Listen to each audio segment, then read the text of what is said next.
Dios les guarda, amados hermanos. Bienvenidos a su programa Mi Biblia y Yo. Por acá les habla el pastor David Urelia. Ya en un anterior video estuvimos tratando el tema cómo nos ama Dios, y creo que en este video pues pudimos observar desde las escrituras cómo realmente se manifiesta el amor de Dios por cada uno de nosotros. Pero en este segundo video también queremos salir de la duda, ¿verdad? A través de la palabra de Dios, de cómo nosotros realmente debemos o podemos amar a Dios. ¿Cómo debemos amar a Dios? Es el tema que quiero entonces compartirles en este momento. Definitivamente el amor de Dios es una de las cosas que nos deja asombrados en el día a día. El amor de Dios es difícil describir, hermanos, en su totalidad lo que realmente es el amor que tiene Dios por cada uno de nosotros. Si lo aprendimos en el video anterior, aprendimos que Dios nos ama con amor redentor, con un amor que nos quiere redimir, con un amor que envió a su Hijo, como dice una de las estrofas de este precioso himno: cuán grande es Él, cuando recuerdo del amor divino que envió a su Hijo, ¿verdad? Y ahí vemos la magnitud definitivamente del amor de Dios por cada uno de nosotros. Y es indudable que realmente Dios nos ama. Lo aprendimos en el video anterior y no hay ninguna duda acerca de ello, amado hermano. Pero a veces entonces nos preguntamos, ante tal magnitud de amor de parte de Dios, ante esa manera que ahora estamos comprendiendo algunos, y algunos ya lo comprendemos desde hace varios años por medio de la palabra, cómo Dios nos ama, la gran pregunta entonces sería: ¿cómo debo yo entonces amar a Dios?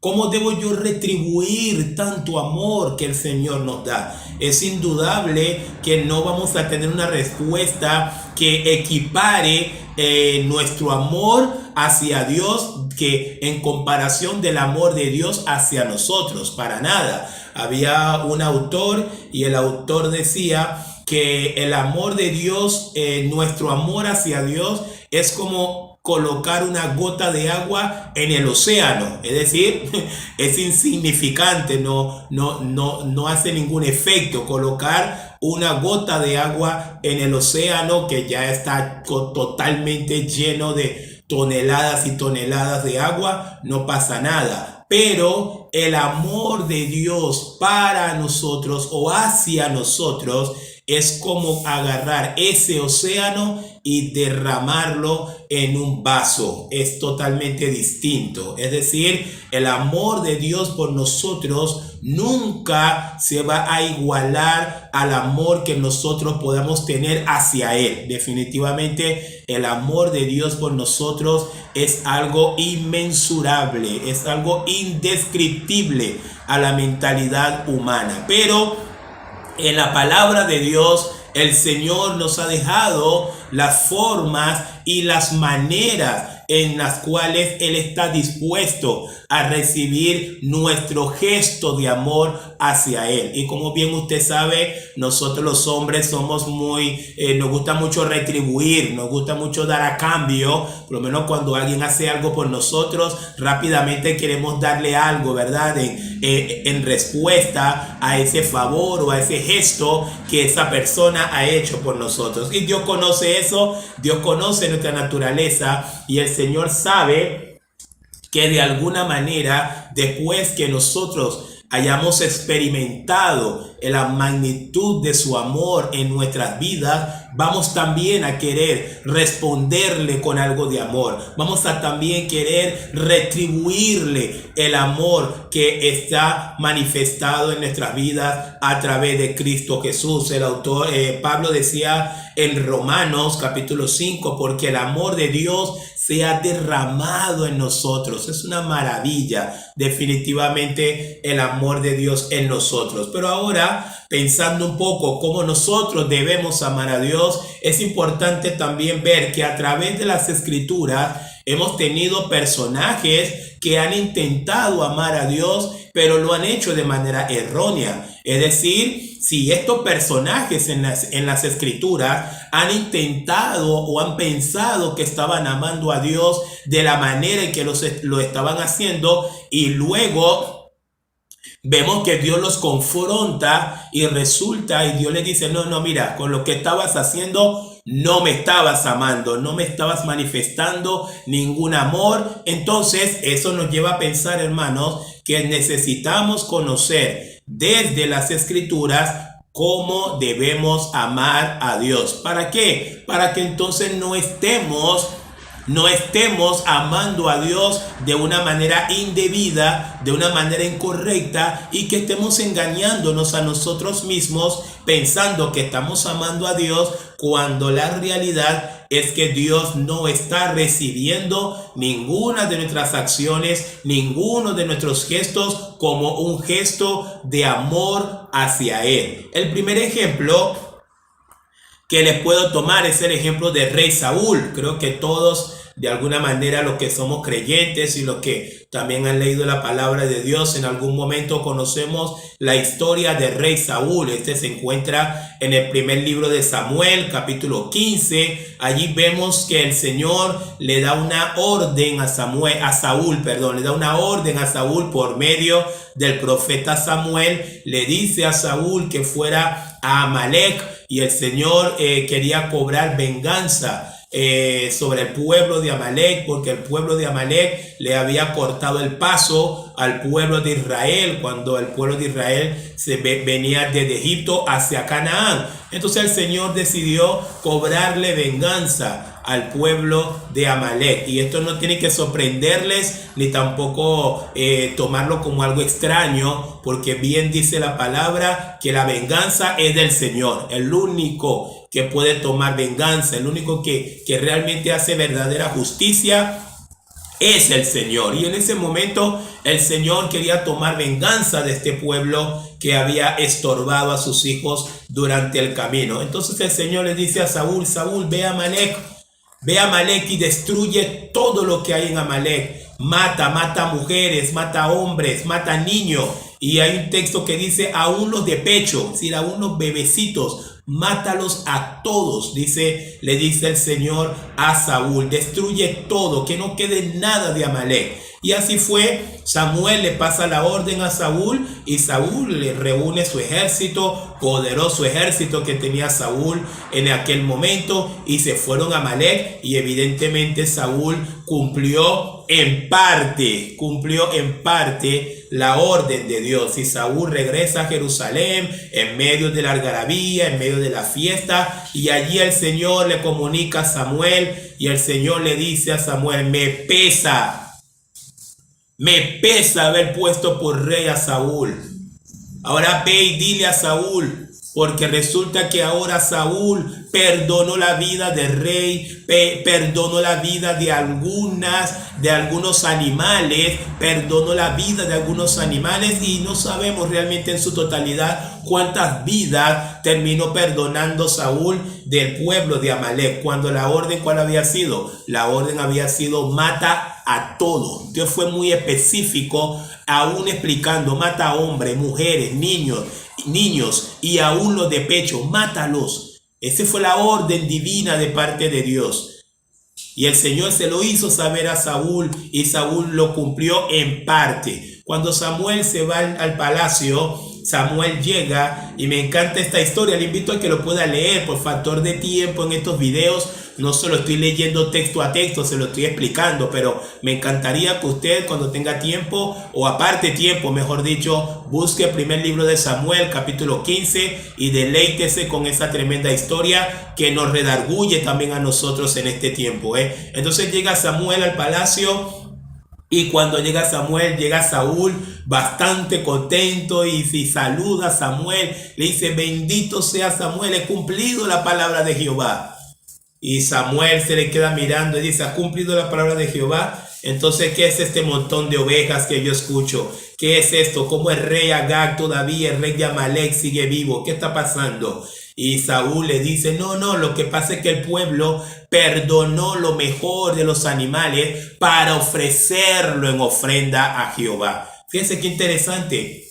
Saúl tenía un concepto bastante distorsionado de cómo él podía amar a Dios, porque Dios le dio una orden para que fuera a ejecutarlo en su totalidad, pero Saúl lo ejecutó en parte, porque Saúl a lo mejor dijo, bueno, estas ovejitas, ¿para qué las voy a matar? Mejor se las ofrezco a Jehová. Pero resulta que para terminar con esta ilustración, este ejemplo bíblico, el Señor dice, no, Saúl, yo no te pedí ofrendas, yo no te pedí que guardaras nada, yo no te pedí que perdonaras la vida de nadie. El gesto de amor que tú tenías que mostrar hacia mí era obedeciendo totalmente lo que yo te había ordenado. Y todos sabemos luego cómo termina la vida de Saúl, cómo el Señor lo desechó a partir de ese pecado. El Señor lo desechó. Entonces este es el primer ejemplo, hermanos,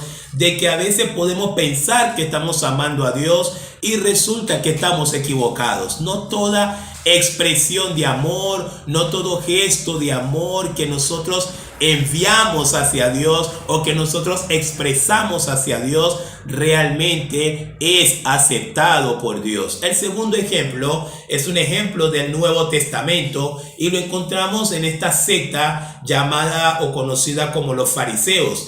¿Qué secta más celosa había que los fariseos? Usted veía, los fariseos eran como que, mira, los guardianes de la voluntad de Dios. Eran ellos, estaban pendientes de todo. Que la gente no hiciera nada en el día de reposo. Que no se hiciera ningún tipo de milagros los días sábados. Ahí estaba el celo de los fariseos. Y parecía, probablemente antes que Jesús viniera y Jesús dejara todo bastante claro como era, parecía que no había ninguna secta que amaba más a Dios que los fariseos. Parecía que no. Yo estoy seguro que en aquella época nadie cuestionaba que un fariseo era la persona que más amaba a Dios. Pero cuando llegó Jesús, el Hijo de Dios encarnado, el Señor puso todas las cosas en su lugar. Y en Mateo capítulo 23 es un capítulo caliente, hermanos. Es un capítulo en donde vemos al Señor Jesús. Mira, lo mínimo que el Señor Jesús le dijo a los fariseos fue hipócritas. Hipócritas.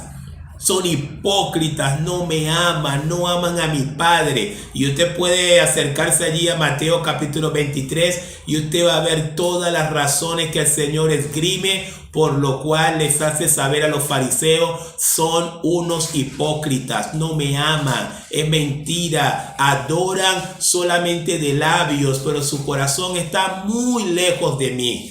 Es decir, los fariseos, que parecían un tremendo ejemplo de alguien o de una persona que amaba a Dios, fíjese lo errado que estaban los fariseos. Fíjese lo lejos que estaban los fariseos del amor de Dios, pero nosotros no lo sabemos.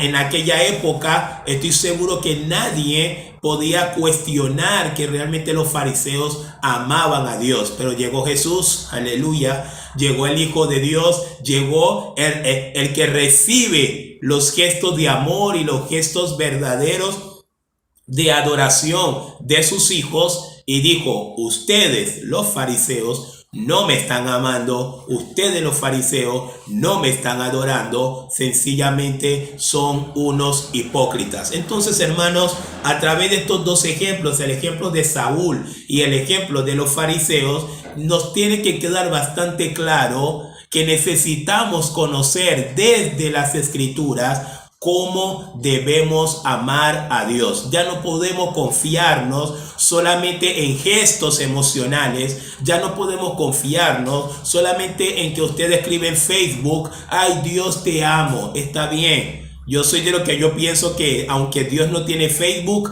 pero Dios sí ve lo que escribimos en el Facebook, porque obviamente Dios puede verlo todo, Dios lo sabe todo.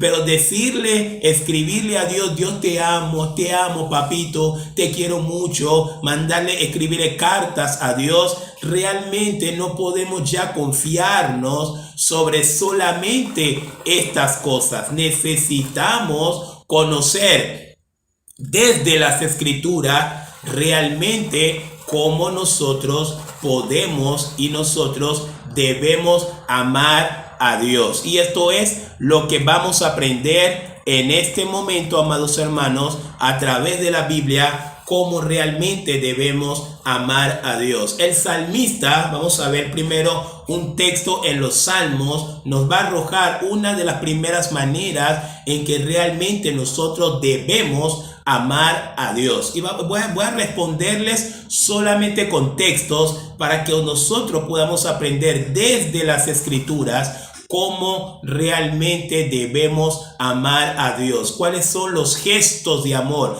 que realmente Dios recibe y Dios los toma con agrado y Dios se complace realmente en esa expresión de amor de su Hijo? Porque no toda expresión de amor Dios recibe, ya lo estamos aprendiendo. El salmista en el Salmos 97 versículo 10. Salmos 97 versículo 10 nos dice: los que amáis a Jehová, aborreced el mal. Él guarda las almas de sus santos, de manos de los impíos los libra. Aquí tenemos lo primero que debemos hacer para verdaderamente amar a Dios. Los que aman a Jehová, dice el Salmo 97:10, ¿qué tienen que hacer? Aborrecer el mal. Es decir, amado hermano, nosotros ni siquiera necesitamos decirle con nuestros labios: ay Señor, te amo. No necesitamos hacer esto, porque tampoco esto le importa mucho a Dios, pero Dios necesita ver nuestra expresión de amor hacia Él en nuestras acciones. Y acá el salmista nos dice: aborreciendo el mal. Aborreciendo el mal. Vivimos en un tiempo tan corrompido, vivimos en un tiempo tan caído, vivimos en un tiempo tan apostático, amado hermano. Apostasía por todas partes, pecado por todas partes. Ahora, ¿cuál es el detalle en todo esto? El detalle es que muchos de los que se dicen cristianos no aborrecen el mal, toleran el mal, justifican el pecado muchas veces. Para este tiempo, aunque ustedes no lo crean, hay iglesias justificando el pecado, pero domingo a domingo se reúnen supuestamente para adorar a Dios. No, Dios no recibe alabanza ni adoración de aquel que no aborrece el mal, de aquel que no siente indignación ante el pecado, ante todo aquello que no está en la voluntad de Dios.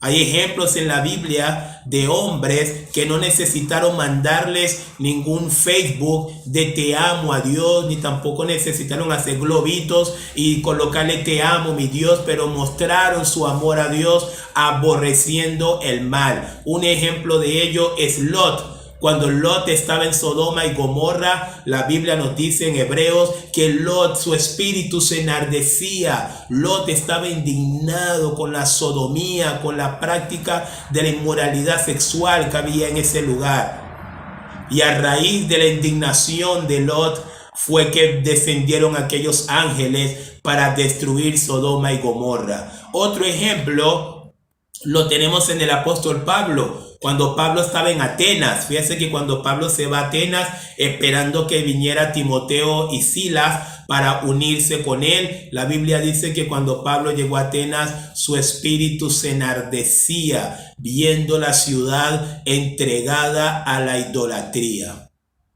Y esto nos lleva a reflexionar, hermano, ¿cuántas veces tu espíritu se ha enardecido viendo los pecados que se dan en este mundo? ¿Cuántas veces te has indignado? ¿Cuántas veces tu espíritu se ha indignado viendo las basuras que transmiten el día de hoy en esa televisión? ¿Cuántas veces has sentido indignación por el pecado? ¿O eres de aquellos que prefiere estar, no vi nada, no sé nada y no me importa nada? Porque hay muchos cristianos que quieren vivir en esa burbuja de fantasía. Y ellos piensan que solamente con escribirle te amo a Dios en Facebook todos los días ya están amando a Dios. Pero no, aquí estamos aprendiendo desde las escrituras que el que ama a Dios debe aborrecer el mal en primer lugar. En segundo lugar, Vamos a ver que el mismo Señor Jesucristo nos dice en los evangelios, en el evangelio según San Juan, Jesús era muy querido, Jesús era muy querido, multitudes le seguían. Y eso por todos los evangelios lo podemos ver, multitudes le seguían. Había un momento donde el Señor literalmente tenía que salir al mar para poder hablar, porque toda la costa, toda esta zona se llenaba tanto de personas que el Señor no hallaba cómo hacer. Sí, al Señor le seguía mucha gente, mucha gente.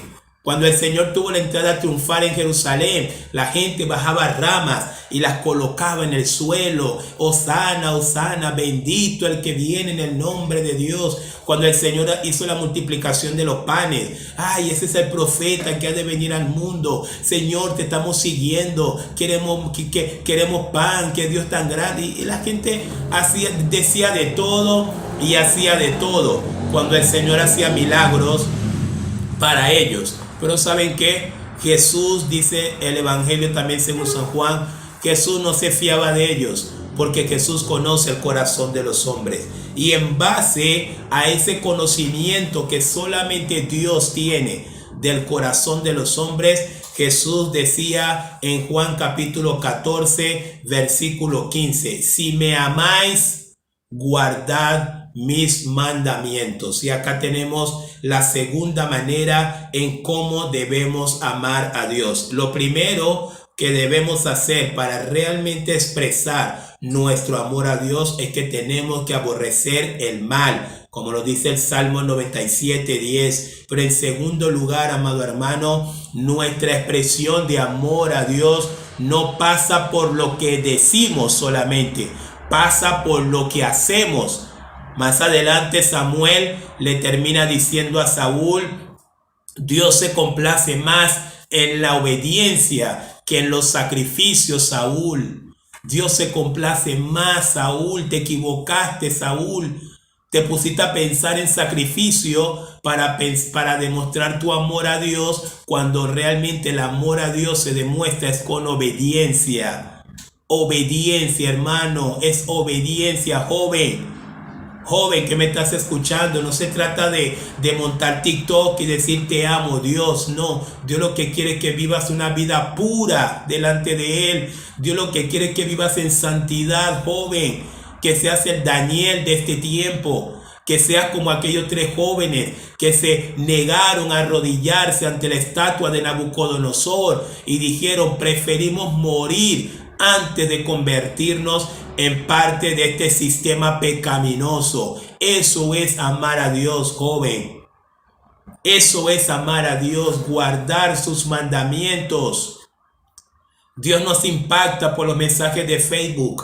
Dios nos impacta por los TikTok. Dios nos impacta por los mensajes de Instagram. Dios nos impacta por nada de eso. Dios pide obediencia. La mayor y la máxima expresión del amor hacia Dios es obediencia a ese Dios. Es obediencia a Dios. Si me amáis, guardad mis mandamientos. Y también nos dice el apóstol Juan en primera de Juan capítulo 5 versículo 3. Juan también en sintonía con Jesucristo, con nuestro Señor, guiado obviamente el apóstol Juan por el Espíritu Santo. Primera de Juan 5:3 dice, pues este es el amor a Dios. Fíjense qué interesante. Juan dice, pues este es el amor a Dios, que guardemos sus mandamientos, y sus mandamientos no son gravosos. Es decir, el que verdaderamente ama a Dios no lo va a obedecer con carga. No lo va a obedecer porque, ay, bueno,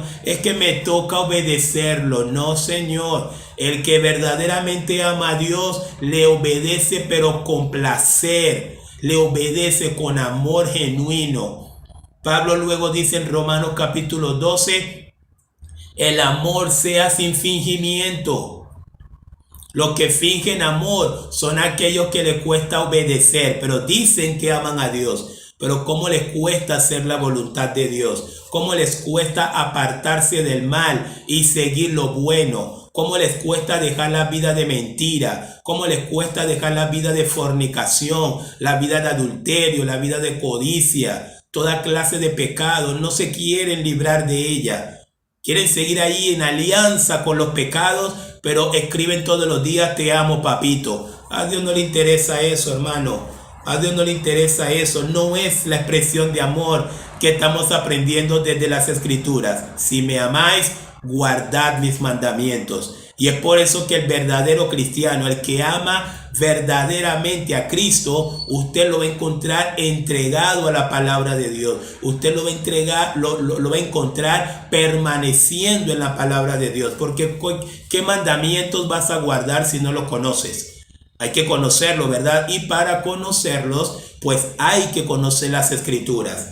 Así que esa es otra mentira el día de hoy, pensar cristianos que aman a Dios pero no conocen su palabra. Eso también es una incongruencia del tamaño de un castillo.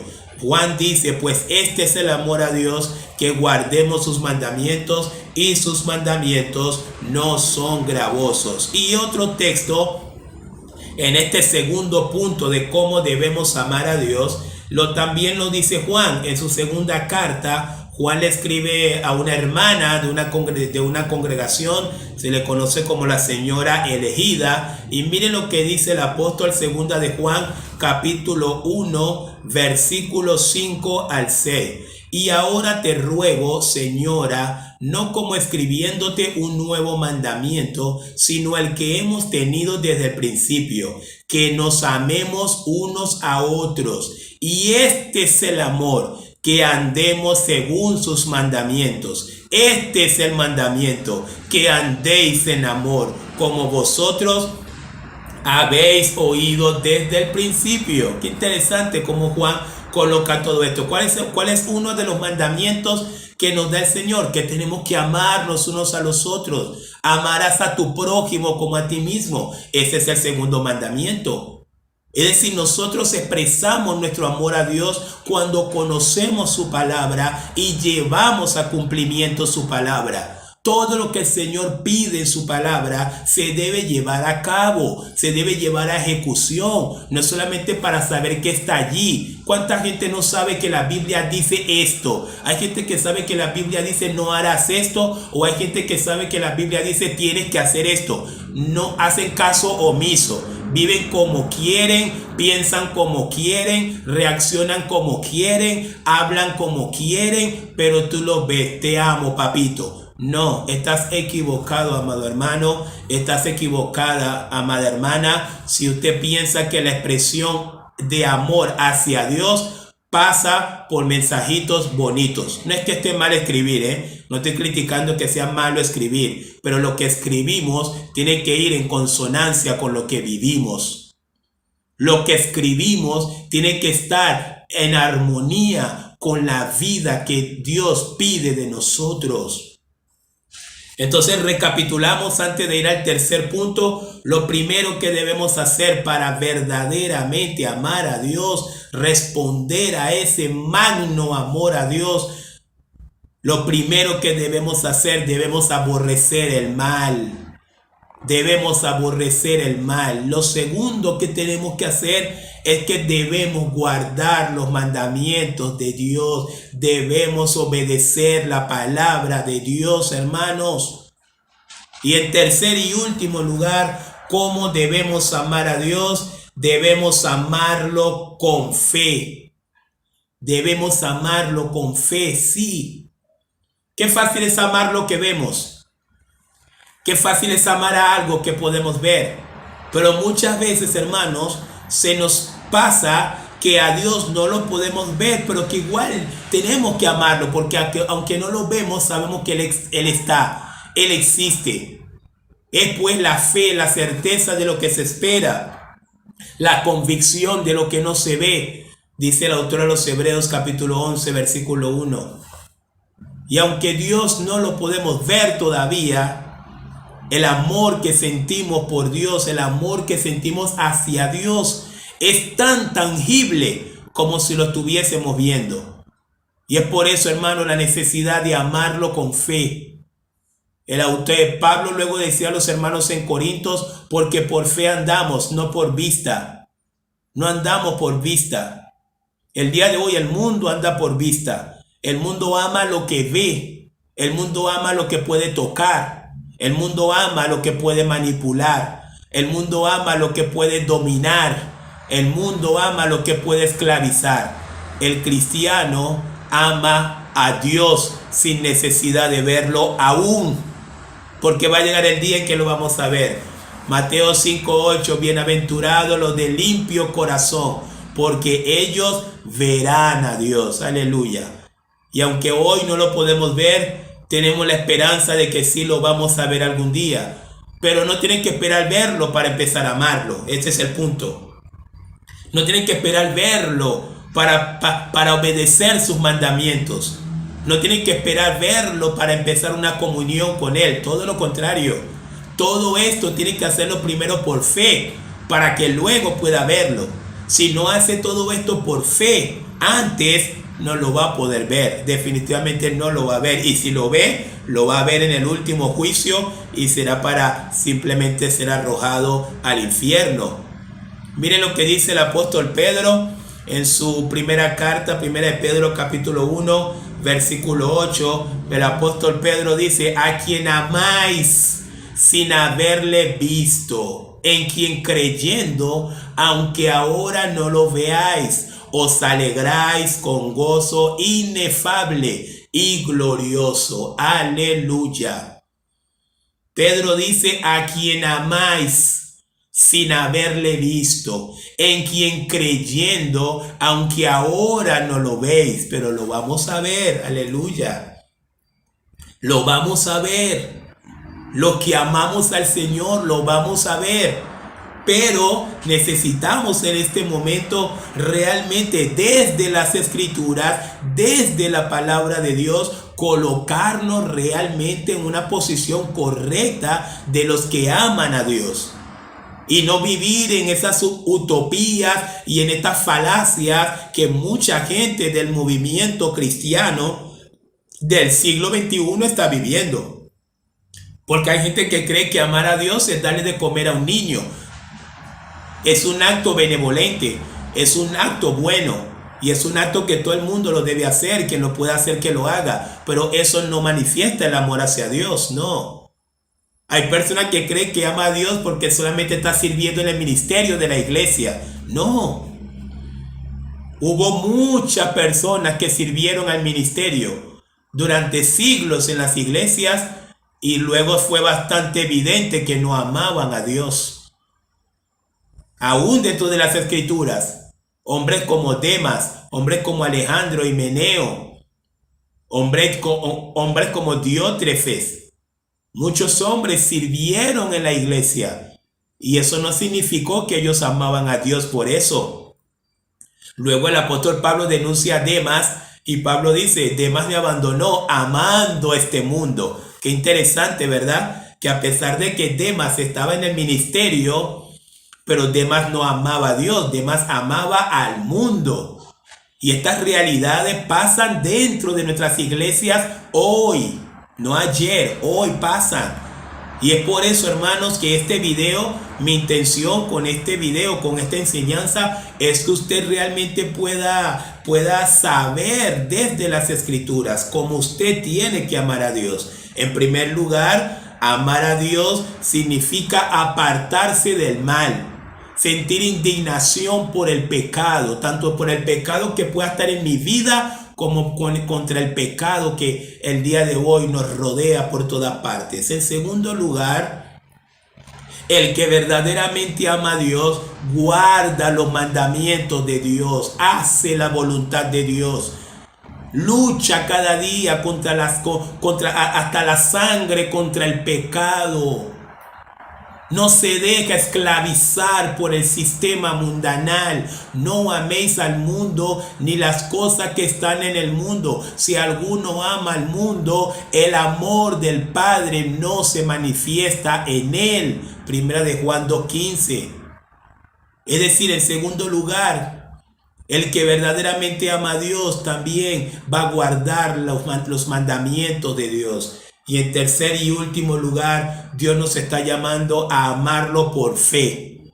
No necesitamos hacer imagen, no necesitamos colocar estatuas, no necesitamos nada de estas cosas. Todo eso es idolatría y es condenado inclusive por la palabra de Dios. Dios necesita que le amemos por fe. Dios necesita que tengamos una comunión con Él por medio de su palabra, que es donde realmente conocemos al Señor. Así que necesitamos permanecer en su palabra para conocerle, para buscarle, para amarle, amados hermanos. ¿Y sabe por qué le digo esto? Porque hay una preciosa promesa.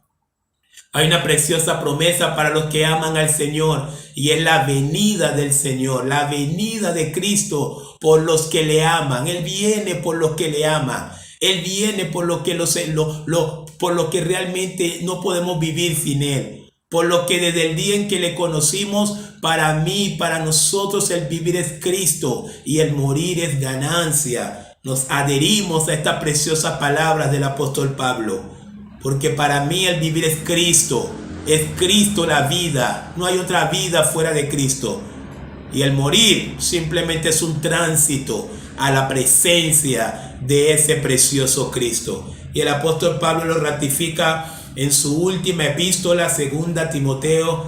Pablo dice: por lo demás he acabado la carrera, he guardado la fe. Por lo demás me está reservada la corona de vida que el Señor me ha prometido, no solamente a mí, sino también a todos los que aman su venida, los que aman su venida. Es indudable que el que ama verdaderamente a Dios, no solamente ama la palabra de Dios, no solamente ama obedecer a Dios, sino también ama la venida de Dios y estamos esperando la venida de Dios.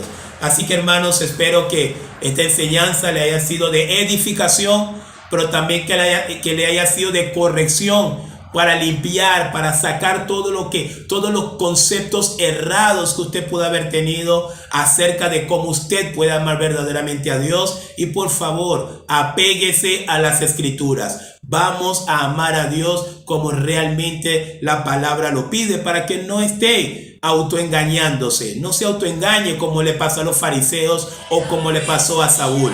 Dios espera que le amemos de verdad. El amor sea sin fingimiento. Aborrecer lo malo, seguir lo bueno. El pastor David Urelia les acaba de hablar y nos estamos viendo entonces en otra enseñanza. Dios les guarde, hermanos.